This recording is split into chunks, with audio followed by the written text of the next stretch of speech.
Hello everyone. मुझसे किसी ने एक सवाल किया कि घर में बहू आने के बाद घर विघटित क्यों होता है। तो मैं ये कहना चाहूँगी कि विघटित घर आने से नहीं होता है।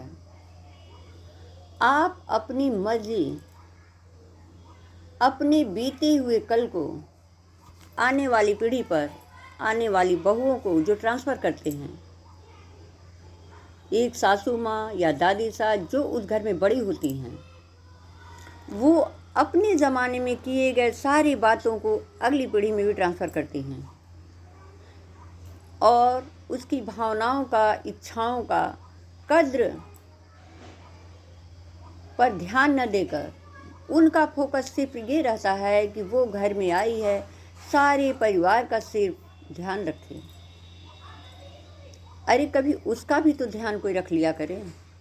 कभी उन बहुओं से नहीं पूछा जाता कि तुम क्या चाहती हो, तुम क्या सोचती हो, तुम्हारे क्या सपने थे यहाँ आने पर।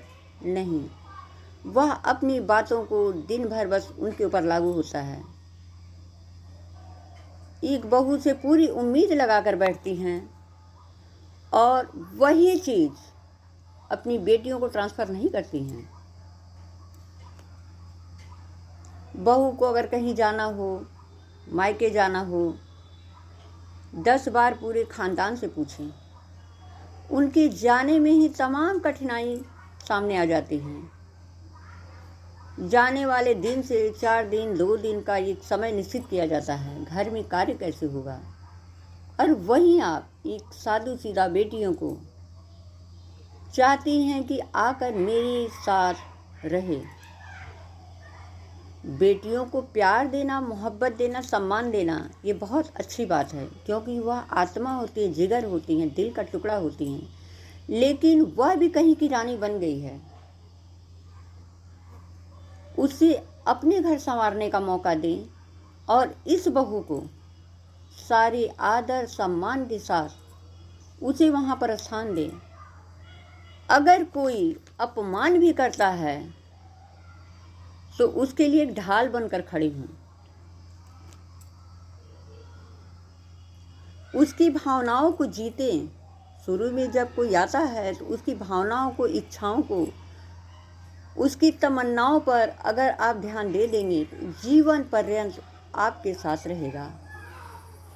लेकिन शुरू में उनकी आत्माओं पर, उनके मन पर धीरे धीरे अपनी बातों को रख रख कर उसे विघटित कर दिया जाता है। घूमने फिरने की तो बात दूर,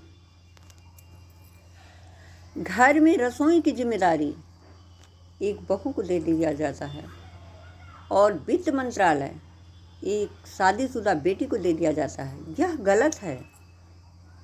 आपके घर की लक्ष्मी आपकी बहू है, वो जहाँ की लक्ष्मी आप उसे करने दें, यह भी सलाह दें।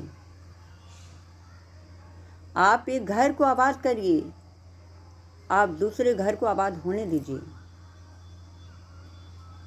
घर में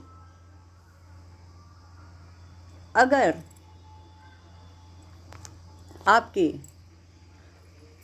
पति के द्वारा, किसी पुरुष के द्वारा अगर ऊंची आवाज़ में बात की जाती है तो आप ढाल बनकर खड़े हो जाइए। वो घर आबाद होता है। लेकिन जहाँ पर भीष्म पितामह और धृतराष्ट्र की तरह गार्जियन होते हैं, अन्याय देखते हुए भी वह चुप रहते हैं, आँखों पर पट्टी बांध लेते हैं, वही घर बर्बाद होता है। धीरे धीरे धीरे धीरे आने वाली बहुओं पर तमाम तरह के परत जम जाते हैं। जब तक शक्ति चलेगी वह न घूमने का नाम लेंगी बहू के साथ, न फिरने का नाम लेंगी। तब बेटियां या पड़ोसी या रिश्तेदार याद आएंगे और जब पैर थक जाएगा, बुढ़ापे का समय आ जाएगा, वही बहू जो कभी धिक्कारी गई होती है वह हीरा बन जाती है। तो क्या इस समय वह आपका कितना साथ देगी? आप इस पर ध्यान दीजिए। आने वाली हर पीढ़ी को, बहू बेटियों को, बेटी का सम्मान बेटी की जगह और बहू का सम्मान बहू की जगह अगर एक औरत देना शुरू कर दें तो किसी घर में किसी प्रकार का विघटन न हो। जैसा आप अपने घर के लिए चाहती हैं, बहू बेटियों को उसका घर आबाद होने दीजिए। धन्यवाद एवरीवन।